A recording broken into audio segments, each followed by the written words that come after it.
A few moments later.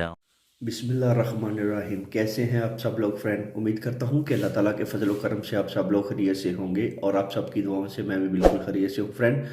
चले आज का व्लॉग शुरू करते हैं। आज की वीडियो को आप व्लॉग भी बोल सकते हैं, एक मोटिवेशन वीडियो भी बोल सकते हैं कि काफ़ी महीनों से मुझे काफ़ी दोस्त बोल रहे थे कि साकिब भाई आप ईरान से तुर्की और तुर्की से होते हुए ग्रीस किस तरह पहुँचे और ग्रीस से फिर आपकी जो सफ़र है इटालिया तक कैसा रहा और इटालिया से आप लोग स्पेन किस तरह आए। तो मैंने मुनासिब शब्द समझा जहाँ तक मुझे नॉलेज है कि मैं आप लोगों के साथ शेयर करूँ कि काफ़ी सारे मेरे दोस्त इस रास्ते से गुजर रहे हैं जिन रास्तों से मैं होता हुआ आया हूँ और जो पाकिस्तान ख्वाहिश रखती हैं।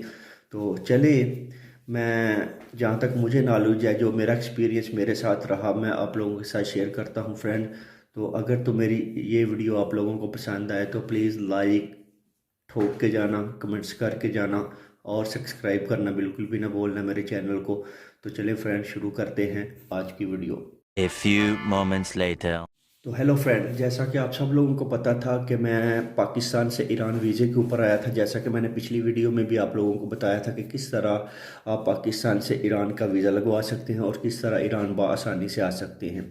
तो फ्रेंड मैं हम लोग दो दोस्त, मैं और मेरा एक दोस्त नदीम, पाकिस्तान से ईरान पहुंचे थे तेहरान। तेहरान मेरा एक गांव के दोस्त होते थे, मैं उनके पास रुका था 2-3 दिन के लिए। तो बाद में हम लोगों ने एजेंट के साथ रब्ता किया। एजेंट्स के साथ रब्ता किया तो उसके साथ पैसे वगैरह हम लोगों ने डन किए। हमारी बात हुई थी तकरीबन 90-90 हज़ार में तुर्की के लिए, 90-90 हज़ार में तुर्की के लिए, पाकिस्तानी रुपए 90 हज़ार। तो 90-90 हज़ार में डन हो गई थी बात। तो उसने बोला था कि तुम लोग कल बिल्कुल तैयार होके बैठना, मैं तुम लोगों को लेने के लिए आऊँगा। हम लोगों ने बोला ठीक है। हम लोगों ने अपने बैग शैग कपड़े वगैरह जो थे वो सब कुछ पैक कर लिया। हमने बोला गांव वाले दोस्त को, मैंने बोला कि यार हमें कल ना एजेंट ने लेने आना है। उसने बोला कि यार तुम लोग अभी 2 दिन हुए आए हो, रुक जाओ। मैंने कहा नहीं यार रुकना क्या है, जिस मंजिल के लिए आए हैं जहाँ पर हम लोगों ने जाना है तो हम चलते हैं। तो फ्रेंड सुबह का टाइम हो गया तो वो जंट निकाल की तकरीबन 12-1 का टाइम था। तो वो जंट आया हुआ था, हमें तो नहीं पता था किस जगह आया था। मैंने दोस्त से बात करवाई, उसको जो उधर की थी क्या लैंग्वेज बोलते हैं, उधर की लैंग्वेज है मेरे ख्याल से क्या इसको बोलते हैं, फ़ारसी। फ़ारसी हमें तो नहीं आती थी, उसके उससे बात करवाई फ़ारसी में। उसने जगह बताई कि आप इन लड़कों को उस जगह पर लेकर आ जाओ और मैं इस जगह पर खड़ा हूँ। उस दोस्त के पास गाड़ी थी, उसने हम लोगों को गाड़ी के ऊपर बिठाया और उस जगह पर लेकर चला गया। और आगे वो खड़ा था, उसने गाड़ी के ऊपर बिठाया हम लोगों को और ले के एक गांव के अंदर चला गया।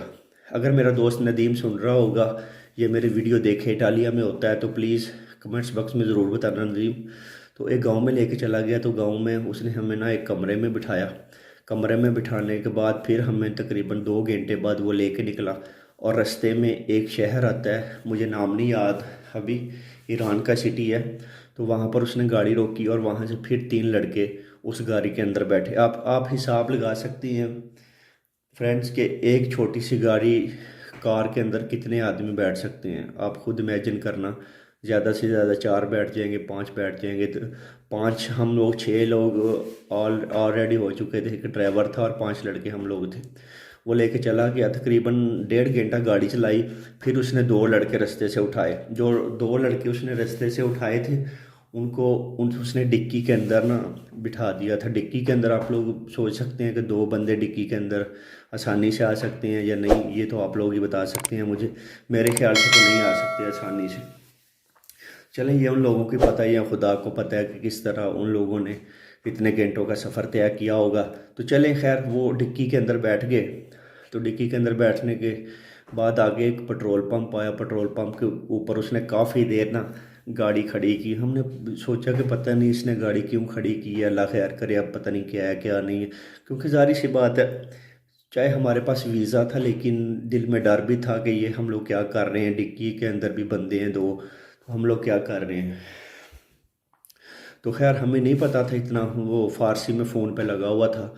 तो इतने में तकरीबन 20-25 मिनट गाड़ी रुकी पेट्रोल पंप के ऊपर, पेट्रोल वगैरह उसने भराया। तो इतने में एक गाड़ी और आई, कार। उस कार के अंदर और बंदे थे। हम लोगों ने देख के शीशे के अंदर से, हम लोग आगे बैठे हुए थे पिछली सीट के ऊपर, एक आगे लड़का बैठा हुआ था। तो वो भी उसका साथी था शायद, वो भी यही काम करता था। तो चलें फ्रेंड, वहाँ से फिर हम लोग बॉर्डर की तरफ रवाना हो गए तुर्की के लिए। तो तुर्की के लिए रवाना हुए तो रास्ते में तकरीबन तीन तीन घंटे गाड़ी चलने के बाद ना आगे नाका लगा हुआ था पुलिस का नाका लगा हुआ था। एक ही गाड़ी थी तो गाड़ी वाले ने रोक लिया उसको। रोका तो हम लोगों के तो क्या पंजाबी में बोलते हैं, हम लोगों के तो तोते उड़ गए भाई। अब क्या बनेगा, हम लोग तो पकड़े गए। वो गाड़ी वाला खैर नीचे उतरा, उससे बातचीत फारसी में उसने की, बताया। तो आप यकीन माने फ्रेंड कि वो पुलिस वाला हम लोगों के पास गाड़ी में चला आया। अगली सीट के ऊपर बैठ के, जिधर ड्राइवर बैठा होता है उधर वो बैठा। तो उसने बोला है कि मनी मुझे दो, पैसे दो, तुम लोगों के पास कितने पैसे हैं। तो मेरे पास भी पैसे कुछ थे ईरानी, और दूसरे लड़कों के पास भी पैसे थे। दूसरे लड़के तो बोलते हम लोगों ने नहीं देने। मैंने कहा यार पैसे दो, तुम लोगों की मेहरबानी है, वरना ये लोग हमें पकड़ के पीछे फेंक देंगे, फ़ायदा नहीं है। हम लोग इतनी जलालत के साथ यहाँ तक चले पहुँचे हैं। तो बल्कि हमारे पास वीज़ा भी है, तो फिर भी तो हम लोग अनलीगल काम कर रहे हैं ना। ये कोई भी केस डाल के हम लोगों को अंदर कर देंगे, तो फिर क्या बनेगा। इसको पैसे दो।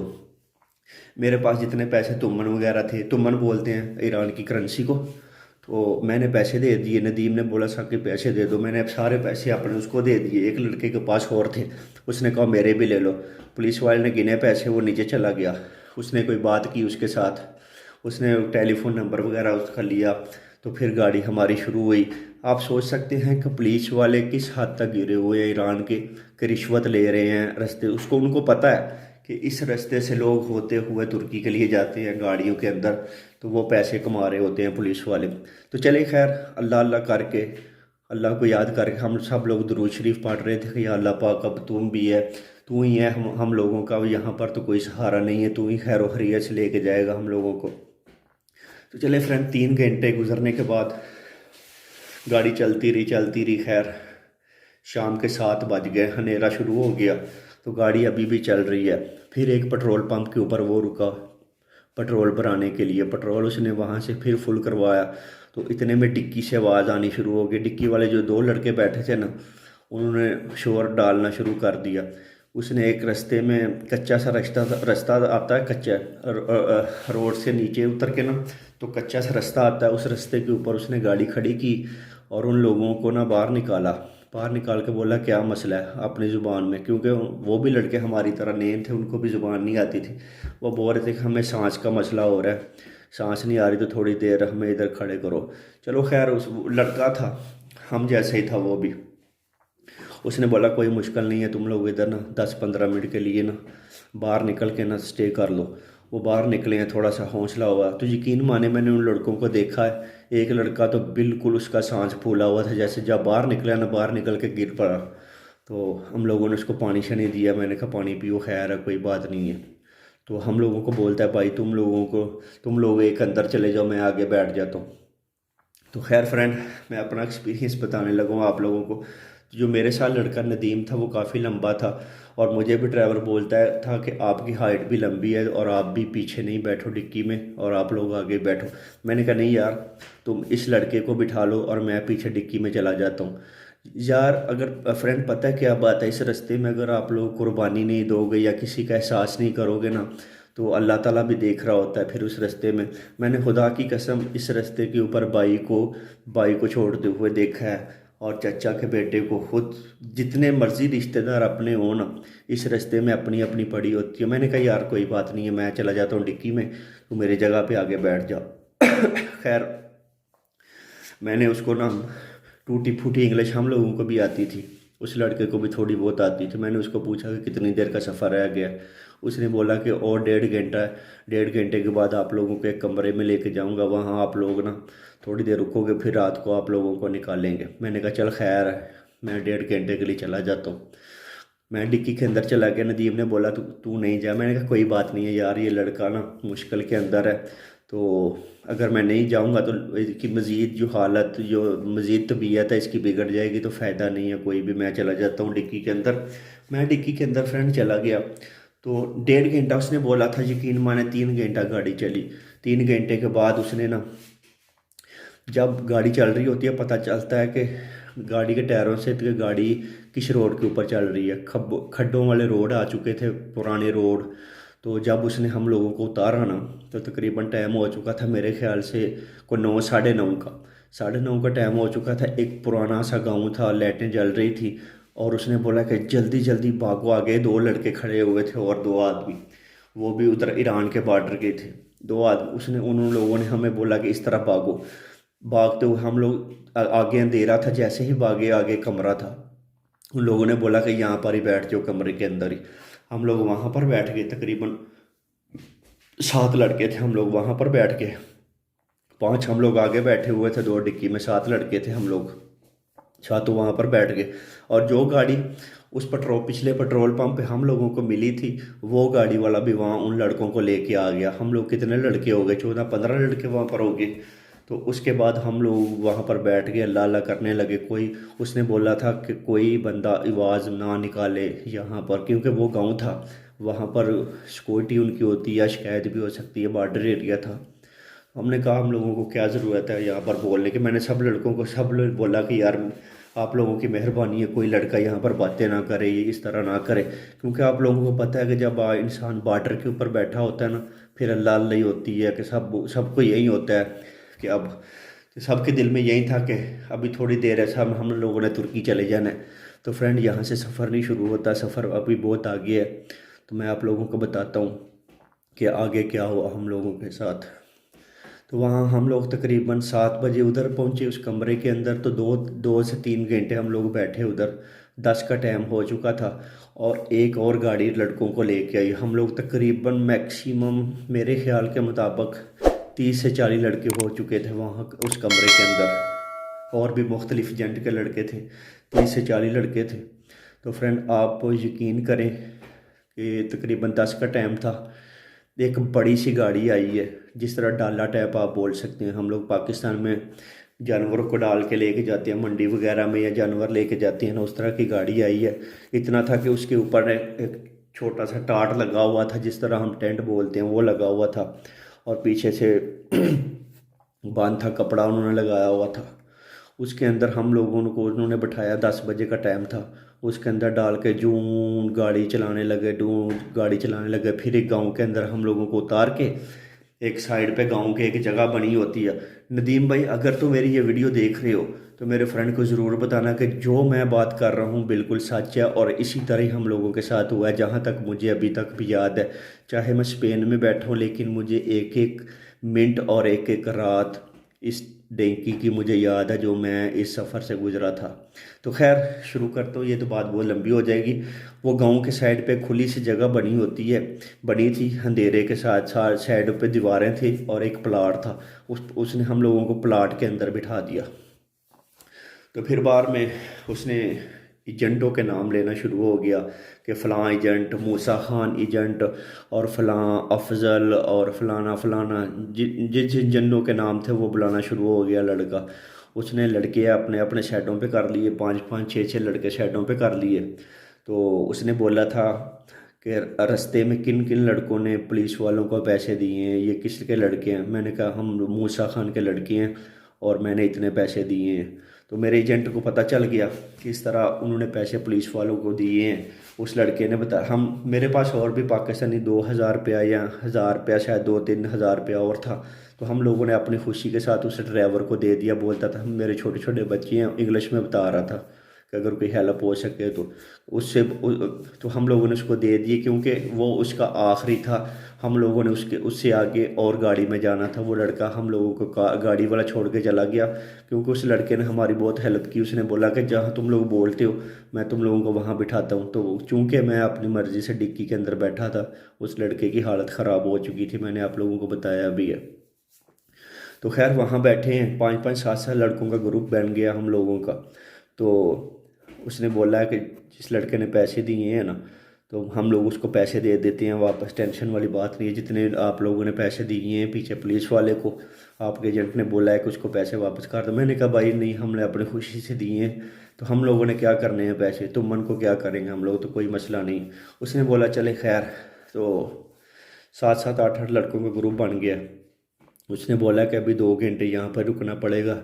चूँकि रात हो जाए तो फिर आपको लोगों को लेके जाएंगे। मैंने कहा लाला पता नहीं कहाँ पर लेके चलता है। अब ये देखें अब तो चलें। रात का टाइम तकरीबन मेरे ख्याल के मुताबिक 11:30-12 का टाइम हो चुका था। वहाँ पर फिर एक डाला आया है। डाला वो आया है कि बिल्कुल ओपन डाला था, जिस तरह भैंसों को नहीं डाला होता। पहले वाला डाला जो हमें लेने के लिए आया था वो तो ऊपर से बंद था। अभी डाला आया ओपन, बिल्कुल खुला हुआ डाला था। उसके अंदर सब लोगों को उसने बोला जल्दी जल्दी इसके अंदर घुस जाओ। कोई जहाँ पर जगह मिली, किसी को कहीं पर भी जगह मिली, सारे बैठ के वहाँ पर बैठे अल्लाह अल्लाह करते रहे। उसने गाड़ी एक पहाड़ी के ऊपर चढ़ाना शुरू कर दी। पहाड़ ही थे उस तरफ ना, जब उस गांव के साथ पहाड़ ही थे।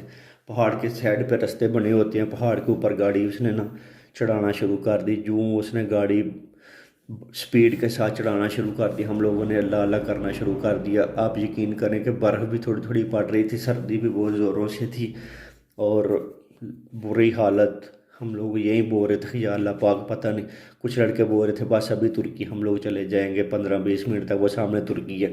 तो वो सामने जो लाइटें नज़र आ रही थी वो तो इनकी थी, ईरान वालों की। और लड़कों को यही था कि हम लोग तुर्की, सामने तुर्की नज़र आ रहा है। ऐसा नहीं था फ्रेंड। आगे आगे सुनिए आगे क्या हुआ। उसने तकरीबन मुसलसल 1.5 घंटा पहाड़ों के ऊपर डाला चलाया और डाला चलाने के बाद फिर हम लोगों को उसने उतार दिया और हमारा पैदल सफ़र हुआ किस पहाड़ी के लिए, माको पहाड़ी के लिए। जो मेरे दोस्त फ्रेंड पहुंचे हुए हैं, जो देख रहे हैं मेरी वीडियो, जो देखेंगे वो मुझे बता सकते हैं कि कौन कौन सा मेरा फ्रेंड माको पहाड़ी से होते हुए तुर्की गया था और किन किन दोस्तों ने माको पहाड़ी देखी हुई है। उस पहाड़ी के लिए हम लोगों का सफ़र शुरू हुआ पैदल। हमें माको पहाड़ी पे लेता हुआ टाइम काफ़ी हो चुका था। माको पहाड़ी पे हम लोग पहुंच गए और माको पहाड़ी पे आप यकीन जाने जब पहुंचे कुछ लड़के तो पीछे बैठना शुरू हो गए, क्योंकि आप लोगों को पता है लड़के थक चुके थे। कुछ मोटे लड़के भी थे इसी तरह के थे। और बस अल्लाह अल्लाह करके किसी तरीके से माको पहाड़ी पे चले गए। माको पहाड़ी बहुत ऊपर है फ्रेंड, ईरान का काफ़ी ऊंचाई के ऊपर है माको पहाड़ी। और उस पहाड़ी के ऊपर बर्फ़ भी पड़ी होती है। आप लोगों की इतला के लिए अर्ज़ है, जो मेरे भाई डेंकी लगाना चाहते हैं, जो आने की ख्वाहिश रखते हैं, सबसे पहले तो मैं उन लोगों को यही दरख्वास्त करूँगा कि दोस्त लीगल तरीके से आओ। डेंकी को मैं तो नहीं मानता कि डेंकी अच्छी चीज़ है, क्योंकि इंसान को एक नई ज़िंदगी मिलती है इस रास्ते में। तो अगर माँ बाप की दुआएं हों, इंसान ने कोई काम अच्छे किए हों, तो तभी इंसान इन रास्तों में पहुँचते हैं। वरना मैंने रास्ते के अंदर इंसानों को मरे हुए भी देखा है। हम लोगों ने ढांचे खुद अपनी आंखों से देखे हैं। तो चलिए फ्रेंड, ये टॉपिक से थोड़ा हट के मैं आप लोगों को बताता हूँ। तो वहाँ बैठे रहे हैं, वहाँ पर फिर तीन तीन चार लड़के आए हैं माको पहाड़ी के ऊपर। तकरीबन टाइम 2:30 का टाइम हो चुका था। माको पहाड़ी पर 2:30 का टाइम था। लड़कों ने बोला कि जल्दी जल्दी छोड़ो, जल्दी जल्दी तुर्की पहुँचते हैं। मैंने कहा तुर्की पता नहीं इस पहाड़ी के साथ ही है। हम लोगों को क्या पता था कि माको के साथ ही है या क्या माको है। तो वहाँ पर हम लोग चलते चलते पहाड़ी से नीचे उतरे हैं। नीचे उतर के एक कच्चा सा ना रोड है, रोड के ऊपर चलना शुरू हो गए। चलते चलते चलते चलते चलते चलते उसने ना एक, जैसे जिस तरह नहर नहीं आती, उसने बोला कि जल्दी जल्दी इसके अंदर छलांगे लगाओ तुम लोग। मैंने कहा छलांगे, इसके अंदर अंधेरा है, पता कुछ नहीं नज़र आ रहा था फ्रेंड। मैं सच्ची बात आप लोगों को बता रहा हूँ कि कोई चीज़ नज़र नहीं आ रही थी। तो यूँ ही हम लोग नीचे उतरे तो खैर पानी तो नहीं था, पत्थरों पत्थरों वाली, जिस तरह हम लोग नहर बोल सकते हैं ना, छोटी सी नहर थी, पत्थर थे उसके अंदर। वो नहर के अंदर तकरीबन 20 मिनट तक हम लोग चले उस नहर के अंदर। फिर बाद में उसने उसके बाहर से हम लोगों को बाहर निकाला और बाहर हम लोग ग्राउंड, जिस तरह ग्राउंड टैब होती है ना, ग्राउंड टैब थी तकरीबन खुली जगह, उसके साथ चलना शुरू हो गया और लाइटें दूर से जल रही थी। तो उसने बोला जल्दी जल्दी जल्दी जल्दी से। कुछ लोग पीछे बैठ गए, कुछ लोग लेटना शुरू हो गए, थक चुके थे सारे दोस्त। तो हम लोगों ने चलना शुरू कर दिया और जब जब चल रहे थे तो इतने में सामने हम लोगों को ना एक दीवार नज़र आई, सीमेंट की बनी हुई थी दीवार। वो उस सीमेंट की दीवार को देखते हुए मैंने कहा ये पता नहीं क्या है। तो वो लड़का जो आगे टैंकर था, मैं और नदीम लड़का जो था ना, वो थोड़ा सा स्लो चलता था क्योंकि उसकी टांग के अंदर थोड़ा सा मसला था। तो उसकी वजह से मैं भी उसके साथ साथ ही कोशिश करता था कि मेरे साथ है उसके साथ ही मैं रहूं। तो मैंने उससे पूछा कि यार कितना रह गया। बोलता ये सामने बॉर्डर है, ये जो दीवार है ये बॉर्डर है इसका, तुर्की का। तो मैंने कहा चल शुक्र अल्हम्दुलिल्लाह। मैंने नदीम को भी बताया, दूसरे लड़कों को भी जो साथ साथ थे उनको भी बताया। तो चले फ्रेंड, उस दीवार के साथ थोड़ा सा चलते हुए ना तकरीबन 20 मिनट हम लोग चले हैं, तो एक जाली का ना दरवाज़ा सा आया। उस दरवाजे के अंदर से उन लोगों ने ना जाली फाड़ी हुई है, काटी हुई है, जाली को काटा हुआ है, काट के तो रास्ता बनाया हुआ है उन लोगों ने। तो उसने बोला कि जल्दी जल्दी से दो दो लड़के, एक एक लड़का जल्दी जल्दी से क्रॉस करके दूसरी तरफ जाओ। आप यकीन नहीं कर सकते, जब हम लोग जाली क्रॉस कर रहे थे तो मैंने अपनी नज़रों से आर्मी वाले को देखा था, तुर्की वाला जो था, कि खुद वो क्रॉस करवा रहा था, कि वो इन लोगों के साथ, जेंटों के साथ मिला हुआ था, वो ड्यूटी वाला। तो हम लोग एक जगह पे सारे इकट्ठे हो गए, बॉर्डर क्रॉस करके आगे तकरीबन 1 किलोमीटर आगे इकट्ठे होके बैठ गए। इकट्ठे होके जूं ही बैठे उसने गिनती शुरू कर दी है, 1 2 3 4 5 कितने आदमी हैं। और इतने में उसने फ़ोन किया, एक बस टैप गाड़ी आई है, तो छोटी सी गाड़ी, आप जिस तरह बोलते सकते हैं हमारे पाकिस्तान में पंजाबी में बोलते हैं टोयोटा टैप, उस तरह की गाड़ी आई है। सीटें नहीं थी उसके अंदर, सीटें बिल्कुल भी नहीं थी। उन लोगों ने उसके अंदर सबको घुसाया, जिस तरह भी सारे उसके अंदर पूरे आए, उन्होंने पूरा करके दरवाज़ा ब्लॉक किया। तो यकीन माने उसने 100 से ऊपर गाड़ी उड़ाना शुरू कर दिया वहाँ से निकलते ही। मैंने कहा चलें अल्लाह अल्लाह करो, पता नहीं इधर क्या होना है अब। तो तकरीबन 20 से 25 मिनट गाड़ी उसने चलाई है फ्रेंड। 20 से 25 मिनट गाड़ी चलाने के बाद उसने एक जगह पे उतारा। एक जगह पे उतारने के बाद छोटी सी बिल्डिंग बनी हुई थी, 2 3 बिल्डिंगें नहीं बन रही थी उधर। उन बिल्डिंगों के अंदर नीचे जो हॉल बना होता है ना, बेसमेंट के अंदर हम लोगों को बोला कि तुम लोग यहाँ पर खड़े हो जाओ सारे। हम लोग खड़े हो गए हैं। तकरीबन सर्दी का टाइम हो चुका था, तकरीबन मेरे ख्याल के मुताबिक तो 4 साढ़े 4 5 का टाइम हो चुका था, सर्दी का टाइम ही था। हम लोग इकट्ठे हो गए, सर्दी भी बहुत ज़्यादा थी। तो तकरीबन 4 5 लड़के आए हैं, तुर्की थे, जो हम लोग बोलते हैं कि एजेंटों के बंदे हैं, वो आए हैं। उन लोगों ने लाइन में खड़ा किया सबको और गिनती करना शुरू हो गए हैं। तो उन्होंने पूछा कि फ़लाँ एजेंट का बंदा, फ़लाँ एजेंट का कौन कौन सा है, उसने नाम लेना शुरू कर दिए। तो उसने लाइन में हम लोगों को लाइन में लगा के और एक घर में ले गए हैं, एक सेफ़ के अंदर। सेफ़ बोलते हैं जहाँ पर रखते हैं लड़कों को, और वहाँ पर फिर कॉल करवाते हैं कि अपने अपने पैसे क्लियर करवाओ और तुम लोगों को आगे भेज देते हैं टिकट लेके। तो चले हम लोग चले गए हैं सेफ़ के अंदर। सेफ़ के अंदर आगे देखें क्या हुआ है हम लोगों के साथ फ्रेंड, कि सेफ़ के अंदर हम लोग चले गए हैं। तो हम लोगों की पेमेंट तो दूसरे दिन हो चुकी थी। तो आप यकीन माने, टाइम तो गुजर ही जाता है जिस तरह का भी हो, चाहे भूखा हो जो भी हो। हम लोगों को एक सूखी रोटी देते थे और पानी देते थे, बस उसके अलावा और कुछ भी नहीं था। और काफ़ी लड़कों की, दोस्तों की हालत ख़राब हो गई थी। जिस रिहाइश में उन लोगों ने हम लोगों को कमरे में रखा था पहले भी, वहाँ पर तकरीबन 20 से 25 30 लड़के और भी थे। हम लोग तकरीबन 70 लड़के थे उस कमरे के अंदर। काफ़ी कमरा बड़ा था, हॉल टाइप था, उसके अंदर थे। तो खैर हमारी पेमेंटें हो गई थी, लेकिन वो निकाल नहीं रहा था। मैं उसके पास जाके बोलता था कि भाई हमारी पेमेंट हो गई, हम लोगों को क्यों नहीं भेज रहा तू हम लोगों को आगे इस्तांबुल के लिए, तुम टिकट दे के। बोलते तुम लोगों को मैं कैसे भेजूं, जिस तरह दूसरे लड़कों की टिकटें पेमेंटें नहीं होंगी, मैं तुम लोगों को अकेले किस तरह भेज सकता हूँ। आस्ता आस्ता जिस तरह पेमेंटें होंगी मैं तुम लोगों को भेजूँगा। तो चलें अल्लाह अल्लाह करके हमारा तीसरे चौथे दिन नंबर आया, कुछ लड़कों की पेमेंटें हो गई। तो हमारा तकरीबन 15 से 20 लड़कों का ग्रुप उसने निकाला इस्तांबुल के लिए।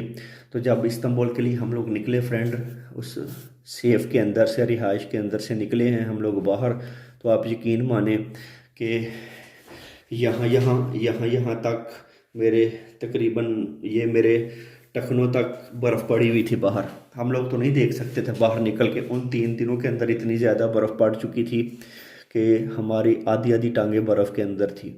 बर्फ़ के अंदर चलते गए, आगे रोड था, रोड के आगे उसने गाड़ी खड़ी की हुई थी, गाड़ी के अंदर बिठाया। यकीन मारे जिस तरह का हमारे पाकिस्तान में कैरी डब्बा नहीं होता छोटा, उस तरह की गाड़ी थी। उस तरह की गाड़ी के अंदर उसने 20 लड़कों को घुसाया।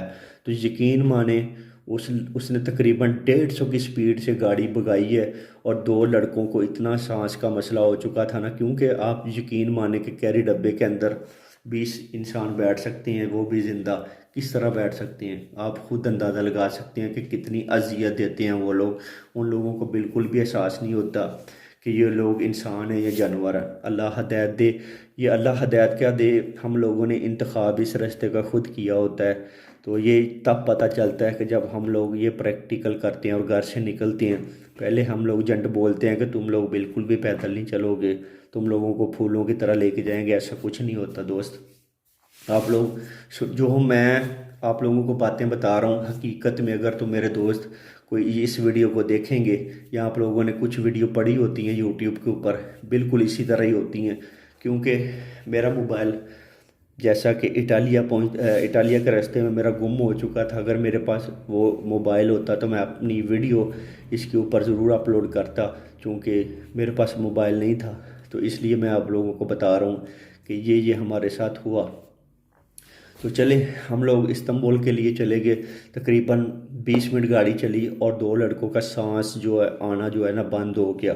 उन लड़कों ने गाड़ी को ज़ोर ज़ोर से मुक्के लाते मारना शुरू कर दी। हम लोगों ने भी गाड़ी को आगे से ना खड़काना शुरू कर दिया। ड्राइवर, दो लड़के बैठे हुए थे, हम लोगों ने बोला कि लड़के मार रहे हैं पीछे दो, तो तुम्हारी मेहरबानी गाड़ी को खड़े करो। उसने बोला कि नहीं नहीं अभी नहीं।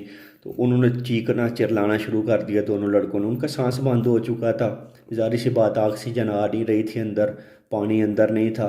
तो 20 लड़के किस तरह बैठे होंगे आप अंदाज़ा लगाएं। तो मैं अपनी आपको हालत बताऊं तो हम लोग तो एक टांग के ऊपर, पता ही नहीं था किस तरह। तो जब बाहर निकले हैं बिल्कुल चला नहीं जा रहा था, टांगें सुन्न हो गई थी। जिस तरह हम लोग बोलते हैं कि टांगें सो गई थी, हम लोगों की पता ही नहीं था कि साथ हैं भी कि नहीं। बाहर निकले हैं, बाहर बर्फ़ पड़ रही थी।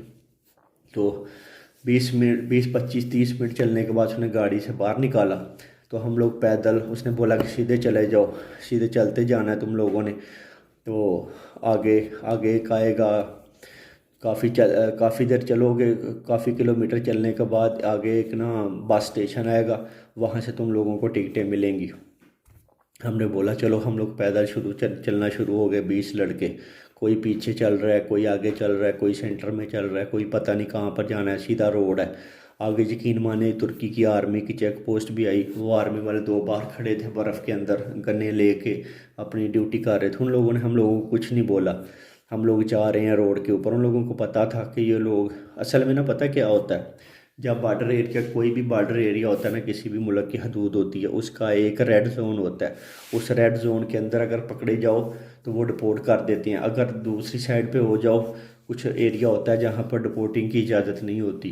तो हम लोग आगे, काफ़ी गाड़ी हमें ले आई थी बॉर्डर से ना। हम चलते चलते चलते चलते चलते चलते चलते चलते खैर आहिस्ता आहिस्ता सुबह दिन हो गया, दिन का भी दोपहर हो गई। हम लोग चल रहे हैं। चलते चलते किसी से पूछा कि आगे कितनी दूर तक बस स्टैंड है। वो बोलता है कि थोड़ी देर तक ना तुम लोग चलोगे तो आगे बस स्टैंड आ जाएगा। तो लड़कों की हिम्मत बिल्कुल जवाब दे गई थी। लड़के बिल्कुल भी, अब तो पाँव भी जवाब दे चुके थे, कितना चलते। तो हमें ना एक पेट्रोल पंप नज़र आया। पेट्रोल पंप के ऊपर बैठे हैं, साथ एक ना कैफेटेरिया जिधर से काफ़ी मिलती है, हम लोग बैठ गए हैं उसके अंदर। उसने हीटर वगैरह लगाए हुए थे। तो हम लोगों ने बोला है कि हम लोगों ने बस स्टेशन के ऊपर जाना है, तो हमें को गाड़ी मिल सकती है। तो बोलता कितने लड़के हो। हमने बोला कि हम 3 4 लड़के हैं। हम लोगों ने आपस में सलाह कर ली थी कि अगर हमें गाड़ी मिल जाती है तो हम गाड़ी पे चले जाते हैं, कितना चलेंगे। और उसने बोला चले मैं गाड़ी मंगवा कर देता हूँ। उसने फ़ोन किया, गाड़ी वाला आया। तो यकीन माने कि गाड़ी वाले ने हम लोगों से 100 लीरा लिया है। 100 लीरा लिया। हम लोगों के पास करेंसी तुर्की की भी करेंसी थी। हम लोग लेके आए थे पीछे से करेंसी तुर्की की, क्योंकि हमें पता था कि पता नहीं कहाँ पर कोई उतारेगा, कहाँ पर नहीं उतारेगा। तो पैसे पास हों तो इंसान कुछ ना कुछ ले सकता है, कुछ ना कुछ ट्रैवल कहीं ना कहीं से ट्रैवल कर सकता है। क्योंकि तुर्की के अंदर तो सिर्फ तुर्की के पैसे चलते हैं या डॉलर वगैरह वो ले लेते हैं।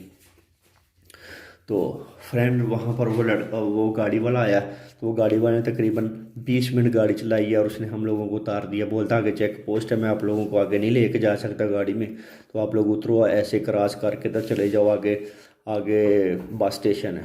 तो हम लोगों ने बोला चलें सही है। तो आगे वाकई चेक पोस्ट थी, फौजियों की चेक पोस्ट थी, आर्मी की। उन्होंने हम लोगों को कुछ नहीं बोला, हम लोग गुजर गए हैं। उन लोगों को पता था कि ये लोग इसी तरह ही आए हैं, हालत हम लोगों की बुरी हुई थी।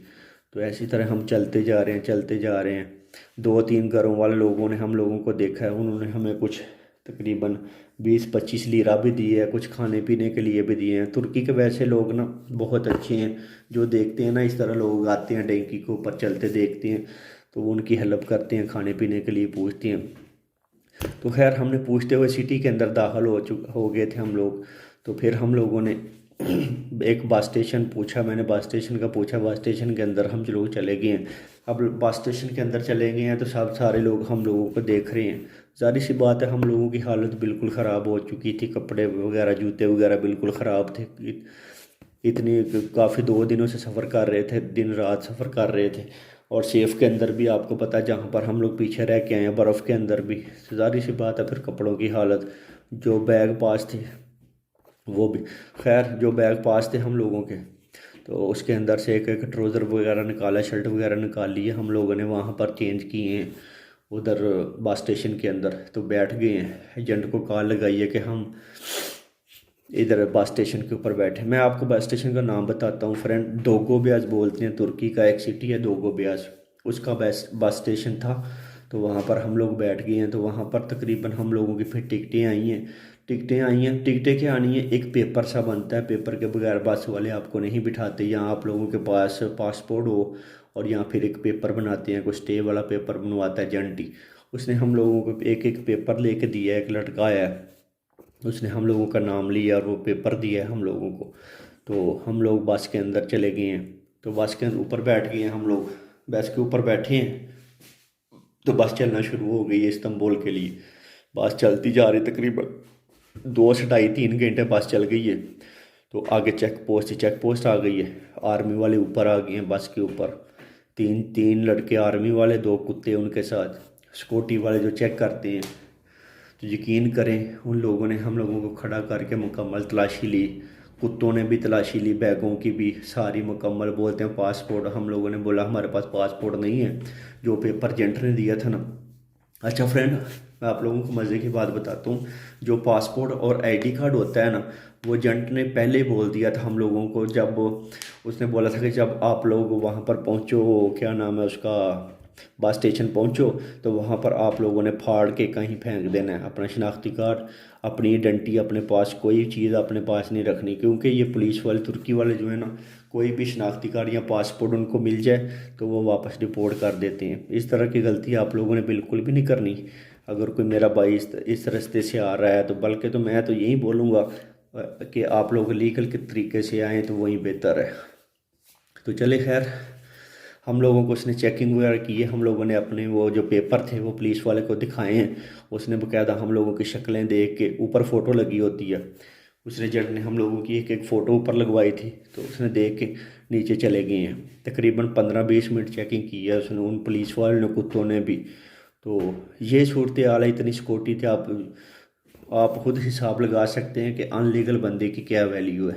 तो चले फ्रेंड, आगे चलते चलते चलते चलते खैर तकरीबन 5 से 6 घंटे गाड़ी चली, इस्तांबुल पहुंच गए हम लोग। इस्तांबुल पहुंच के बहुत खुश थे कि हम लोग इस्तांबुल आ गए हैं। तो ज़ाहिर सी बात है, मेरे काफ़ी 2-3 दोस्त थे, मेरे पास नंबर नहीं था उनका, तो कॉल नहीं मैं कर सकता था उनको। तो पता नहीं था, घर वालों को कॉल करनी थी। तो घर वालों, वो लड़का बोलता है जो मैं हमारे साथ था एक, वो बोलता साकिब और नदीम तुम लोग मेरे साथ चले जाओ, तो जहाँ पर मैं रहूँगा वहाँ जाकर आराम से तुम लोग नहाना धोना खाना पीना, तो फिर आराम से फ़ोन कर लेना, घर से नंबर ले लेना और अपने दोस्त के साथ चले जाना। हर तुर्की में एक मज़े की बात मैं आपको बताता हूँ कि तुर्की के अंदर सेफ़ें बनी होती हैं। जो लोग आपको लेके जाते हैं ना, जिनका जानने वाला कोई नहीं होता तुर्की के अंदर, जो आप लोगों को रखते हैं, वो फिर बाद में आप लोगों को चाहे एक टाइम का खाना खिलाएंगे, वो आपसे पैसे चार्ज करेंगे, चाहे 100 लीरा चाहे 200 लीरा, वो आपको दे के तभी उस रिहाइश से निकलना पड़ेगा। तो यही हम लोगों के साथ हुआ। मैंने मान के उस दोस्त की बात, मैंने कहा चलें यार, दोस्त है हमारे साथ, पीछे से आया है तो चलते हैं इसके साथ। नदीम ने बोला चलो चलते हैं। चलो खैर, उसकी गाड़ी आई है, वो गाड़ी वाला हमें लेके जा रहा है, लेके चला गया। हाँ, एक घर के अंदर चला गया। तो वो घर क्या था, सारे एजेंटों के बंदे थे, वो एजेंट ही थे सारे जिधर वो गया था। तो उन लोगों ने हमें बोला कि तुम लोगों ने आगे गेम करनी है या तुम लोगों ने ग्रीस जाना है। मैंने बोला नहीं, मैंने तो नहीं अभी जाना, अभी कुछ देर यहाँ पर रुकेंगे तो बाद में कुछ सोचेंगे। उसने बोला कि चले खैर, उन्होंने पहले बोला कि तुम लोग नहा लो, पानी गर्म है तो नहा के ना, तो अपने कपड़े शपड़े चेंज कर लो, फ्रेश हो लो। तो हम लोगों ने वाकई नहाया, काफ़ी दिन हो चुके थे नहाए हैं। खाना वगैरह उन्होंने बनाया, मुर्गी वगैरह, वो खा के। वो मुर्गी क्या बनाई है, वो मुर्गी हम लोगों के पैसों से बन रही थी। हमें क्या पता था कि इन लोगों ने बाद में पैसे लेने हैं। तो जब जाने का वक़्त हुआ, मैंने अपने दोस्तों से रब्ता किया तो वो बोलते हैं मैं शाम तक आता हूँ तुम्हें लेने के लिए, मैं काम के ऊपर, तो मैं शाम को आऊँगा। मैंने एड्रेस वगैरह उसको लोकेशन वगैरह भेजी है। घर से मैंने नंबर ले लिया था अपने दोस्त का, उसको बोला था कि उनको बोला था कि नंबर मुझे ले के दें ताकि मैं उसके साथ रब्ता कर सकूँ।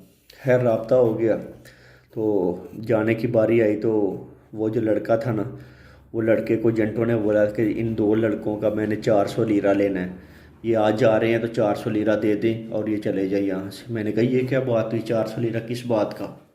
उसने बोला जी नहीं, यहाँ का कानून है, आप लोग इस रिहाइश में रहे हैं, चाहे जितने घंटे भी रहे हैं, आप लोगों ने नहाया है, यहाँ पर खाना भी खाया है, तो यहाँ का असूल है तुर्की का कि जो लड़का भी किसी रिहाइश में आता है जितनी देर के लिए भी, अगर उसका कोई ना हो लेके जाने वाला तो यहाँ पर पैसे देता है। अगर तो आप लोग यहाँ पर 2-3 दिन रुक जाते तो आप लोगों ने तो काफ़ी पैसे दे के जाना था यहाँ से। तो फ्रेंड ये सीन था। शाम को मेरे दोस्त आए, उनको मैंने बताया, उन लोगों ने पैसे दिए, हमारे पैसे वगैरह दिए, तो हम लोग चले गए। तो आप लोगों को बताने का मकसद ये है कि तुर्की में आप ये मत सोचें कि आप लोग फ्री में जाएंगे। इस तरह सेफ़ें होती हैं, सेफ़ें बोलते हैं कि जिस तरह आगे एजेंट ने अपने अड्डे बनाए होते हैं, रूम बनाए होते हैं, वहाँ पर लोगों को रखा होता है। खैर चले गए हैं। मैंने, जो मेरे दोस्त ने मेरे पैसे दिए थे 400-500 लीरा, मैंने घर जाकर उसको दे दिया। मैंने कहा नहीं यार, तू भी मज़दूरी करता है तो मेरे पास ये पाकिस्तानी पैसे हैं तो तू पैसे अपने रख ले। मैंने पैसे दे दिए टैक्सी वगैरह के, और जो उसने हमारे पे किए थे वहाँ पर 400 लीरा। तो खैर ये जर्नी थी। हम लोग वहाँ पर आराम से घर चले गए। सुबह उठ के फ़ोन वगैरह घर किया कि खैर खैरियत से हम लोग पहुँच गए हैं। खैर जिस तरह पहुँचे आप लोगों के सामने ही है सारा कुछ, सारी तफसील। तो फ्रेंड ये थी जर्नी मेरी तुर्की की।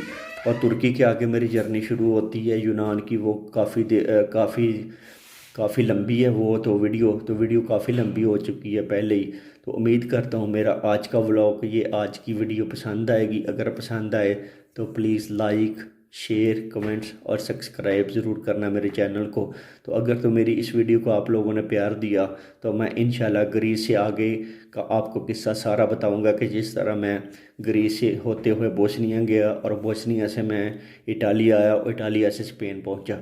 तो चलें फ्रेंड, अपना ख्याल रखना, दुआओं में याद रखना। फ़ी अमान अल्लाह। पाकिस्तान जिंदाबाद।